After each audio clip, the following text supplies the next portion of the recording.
Panorama group, जो सोचता है वो करता है। आपके अपने सपनों का आशियाना। चुनावी चर्चा के बीच लालू प्रसाद को माइनस करके चलना कहीं ना कहीं भारतीय जनता पार्टी को भारी पड़ना लाजमी है। आपको बता दें कि एक बार फिर से भारतीय जनता पार्टी भले ही इस बात को लेकर के दावे कर रही हो कि बिहार में वो बेहतर प्रदर्शन कर रही है, लेकिन उसके बावजूद आपको बता दें कि लालू प्रसाद ने अभी तो शुरुआत ही नहीं किया था। लेकिन अभी थोड़ी देर पहले लालू प्रसाद की धमाकेदार एंट्री हुई है और लालू प्रसाद के धमाकेदार एंट्री ने एक बार फिर से 2015 वाला माहौल पैदा कर दिया है। लालू प्रसाद, आपको पता है कि 2015 में किस तरह से चुनाव को बदल दिए थे। तब उनके साथ एक बात थी कि नीतीश कुमार उनके साथ थे। नीतीश कुमार को लेकर के वो हर मंच पे खड़ा होते थे और ये बताते थे कि इस आदमी को मुख्यमंत्री बनाना है और इसके लिए हम काम कर रहे हैं। लेकिन साथ ही उनके पास भारतीय जनता पार्टी ने बैठे बिठाए तब भी एक मौका दे दिया था, एक हेतु दे दिया था, जिसको लेकर के कहीं ना कहीं लालू प्रसाद ने चुनाव की पूरी स्थिति को और भारतीय जनता पार्टी के सारे किए धरे पर पानी फेर दिया था। बिहार में भारतीय जनता पार्टी पिछड़ गई थी और महागठबंधन की सरकार बनी थी। एक बार फिर से जिस तरह से दावा किया जा रहा है कि 40 सीटें जीतेंगे, उसके बाद लालू प्रसाद बीच में कहीं नज़र नहीं आ रहे थे। लेकिन अचानक से लालू प्रसाद की एंट्री हुई है और लालू प्रसाद ने अपना चुप्पी तोड़ा है। उनके चुप्पी तोड़ते ही चुनाव और चुनावी प्रक्रिया में काफ़ी कुछ बदलाव होता हुआ दिखाई दे रहा है। लालू प्रसाद ने सोशल मीडिया पर दो पोस्ट किए हैं। पहला तो उन्होंने किया है कि भाजपा के वरिष्ठ नेता लगातार संविधान बदलने और समाप्त करने का दावा कर रहे हैं। ये वही मौका है जिसमें 2015 में भी संविधान की चर्चा हुई थी। आगे लिखते हैं लालू प्रसाद की प्रधानमंत्री और उनके शीर्ष नेता इन पर कुछ कार्रवाई करने की बजाय इसके बदले उन्हें इनाम स्वरूप चुनाव लड़वा रहे हैं। ये बीजेपी वाले चाहते क्या हैं? इन्हें संविधान, दलितों, पिछड़ों, आदिवासी और गरीबों की समस्या क्या है ये पता करना चाहिए। उसके बदले में ये कुछ और कर रहे हैं।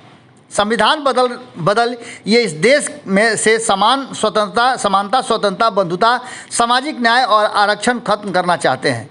ये लोगों को आरएसएस और पूंजीवादियों के गुलाम बनाना चाहते हैं। संविधान की तरह आंख उठाकर भी देखा तो इस देश के दलित, पिछड़ा और गरीब लोग मिलकर इनकी आंखें निकाल लेंगे।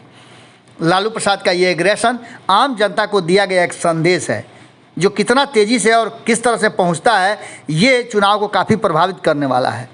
आगे लिखा है उन्होंने कि बार बार संविधान बदलने की बात करिए, क्या साबित करना चाहते हैं? हमारा संविधान बाबा साहब अम्बेडकर ने लिखा है, किसी ऐरे गहरे बाबा ने नहीं। लोकतंत्र में यकीन रखने वाले इस देश के न्याय प्रिय, अमन पसंद और दलित पिछड़े तुम्हें औकात में ला देंगे। तुम कौन होते हो संविधान बदलने वाले? बात यहीं नहीं रुकी है। उन्होंने इसके साथ साथ एक और पोस्ट किया है जिसमें उन्होंने एक वीडियो को लगाया है। लगातार संविधान बदलने की बात कर रहे भाजपा नेता को लेकर के उन्होंने ये वीडियो शेयर करते हुए लिखा है कि देश के चारों कोने में बीजेपी नेताओं की लगातार यह आवाज़ आ रही है कि इस चुनाव के बाद वो संविधान बदल देंगे। बीजेपी संविधान बदलने की बात इसलिए करती है ताकि वो वोट की जगह नोट तथा जनतंत्र की जगह सामंती राजतंत्र स्थापित कर सके। चंद पूंजीपतियों के हाथ में देश की बागडोर है। देश की सारी संपत्ति, खेती, किसानी और संसाधन बड़े लोगों के हाथों में दे रही है भारतीय जनता पार्टी। देश के न्यायप्रिय, अमन पसंद, वंचित, दलित, पिछड़े और गरीब वर्ग के लोग बीजेपी को चुनाव में कड़ा सबक सिखाएंगे।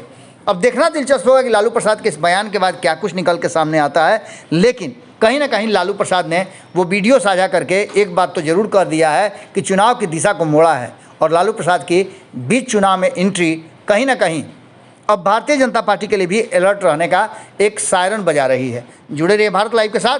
बहुत बहुत धन्यवाद। पनोरमा ग्रुप, जो सोचता है वो करता है। अगर ये वीडियो पसंद आई और वह बिहार के राजनीति और बिहारियत से सरोकार रखेनी तो सब्सक्राइब बटन दबा के चैनल के सब्सक्राइब कर ली। ओजे एगो घंटी बा, ओकरा बटन दबा देला से कुल सटीक और मारक खबर रुआ मुफ्त में मिल जाई। अगर रुआ पत्रकारिता के हमनी के नया प्रयोग में सहयोग कर चाहतानी तो ज्वाइन बटन दबा दी। पेटीएम नंबर नोट कर ली 9386816700। धन्यवाद।